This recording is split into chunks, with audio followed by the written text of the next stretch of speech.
আসসালামু আলাইকুম এভরিওয়ান, আশা করি সবাই ভালো আছেন। আলহামদুলিল্লাহ আমি অনেক ভালো আছি। তো আজকে আপনাদের সাথে শেয়ার করব আমার ছোটোমোটো একটা বাগান, সবজি বাগান।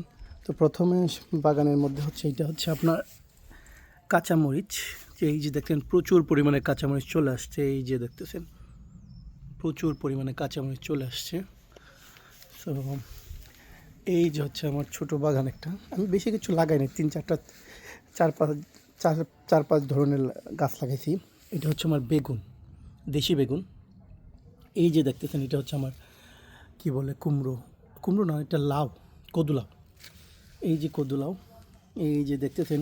আমি এটা জীবনে প্রথম লাগাইছি, তো জানি না কী করবো এটারে। এইটা প্রচুর পরিমাণে বেড়ে উঠতেছে, আমি জানি এটাকে সাথে কি করব। এই যে দেখতেছেন আমার টমেটো, টমেটো চলে আসছে। এই যে টমেটো চলে আসছে, এবং স্ট্রবেরি, এক্সট্রা স্ট্রবেরি আসছে, স্ট্রবেরি।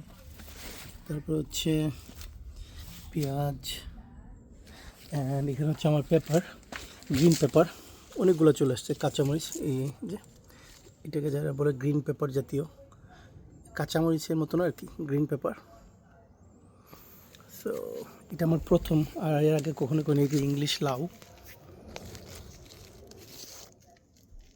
সো আশা করি কেমন হয়েছে আপনারা জানাবেন আমাকে।